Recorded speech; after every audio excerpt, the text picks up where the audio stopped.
अंतिम चरण के बाद बिहार विधानसभा चुनाव का बेहद रोचक एग्जिट पोल सामने आया है।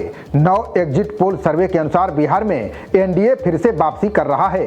इसी बीच कुछ ऐसी हॉट सीटों के पूर्वानुमान सामने आए हैं जिन्हें जानकर आप हैरान रह जाएंगे। इनमें सबसे ज्यादा चर्चित चेहरे अनंत सिंह, भाई वीरेंद्र और मैथिली ठाकुर शामिल हैं। बिहार के पूरे एग्जिट पोल की बात करें तो प्रदेश में एक बार फिर एनडीए की सरकार बन रही है। राज्य की रिकॉर्ड तोड़ वोटिंग से साफ है कि जनता ने किसी एक खेमे को सत्ता की बागडोर सौंपने का फैसला कर लिया है। पीपुल्स प्लस एजेंसी के एग्जिट पोल ने एनडीए को 133 से 159 सीटें दी हैं, जबकि अन्य के लिए 2 से 13 सीटों का अनुमान लगाया है। वहीं महागठबंधन को इस एजेंसी ने 75 से 101 सीटें मिलने का अनुमान लगाया है।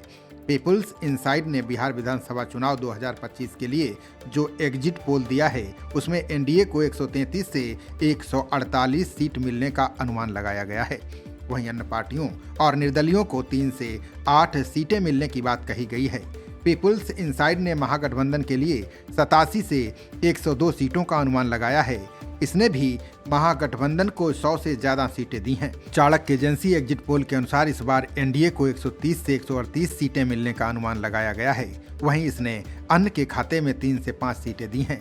एजेंसी ने महागठबंधन के खाते में 100 से 108 सीटें जाने की भविष्यवाणी की है। पोल स्ट्रेट ने अपने एग्जिट पोल में एनडीए के खाते में 133 से 148 सीटें जाने का अनुमान लगाया है। अन्य पार्टियों और निर्दलीय की तरफ से 3 से 5 वोटों के जाने का पूर्वानुमान है। महागठबंधन के खाते में 87 से 102 सीटों के जाने का अनुमान लगाया गया है। इसने भी महागठबंधन को 100 से ऊपर सीटें मिलने की भविष्यवाणी की है। इसी तरह जेबीसी पोल्स ने बिहार में एनडीए के खाते में 135 से 150 सीटें दिखाई हैं। वहीं अन्य के खाते में 3 से 6 सीटें जाने का अनुमान लगाया गया है।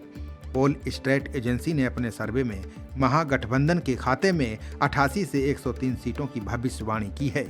यानी इसे मिलाकर कुल 5 एजेंसियों ने यह अनुमान लगाया है कि महागठबंधन के खाते में 100 से ज्यादा सीटें जा सकती हैं। बता दें कि चुनावों के परिणाम 14 नवंबर को आएंगे। चुनाव परिणामों से पहले सीट बार सर्वे भी सामने आए हैं। इसमें सबसे ज्यादा चर्चित रही मोकामा सीट भी शामिल है। सर्वे के अनुसार यहां से अनंत सिंह को हार का सामना करना पड़ सकता है। इस सीट पर अन्य बाहुबली सूरजभान सिंह की पत्नी वीणा देवी की जीत की भविष्यवाणी की गई है। बता दें कि चुनाव के बीच दुलार चंद यादव की हत्या हो गई थी। इस मामले में अनंत सिंह जेल में हैं।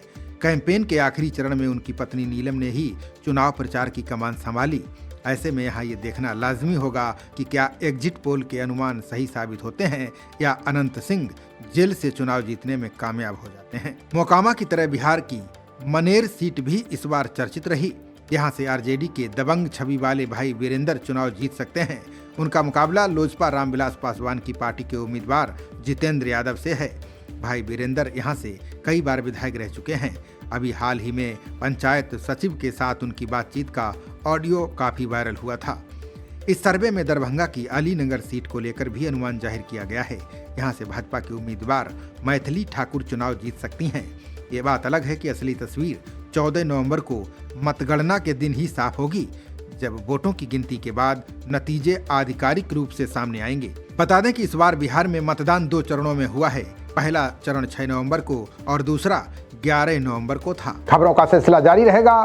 देखते रहिए जनप्रवाद। नमस्कार।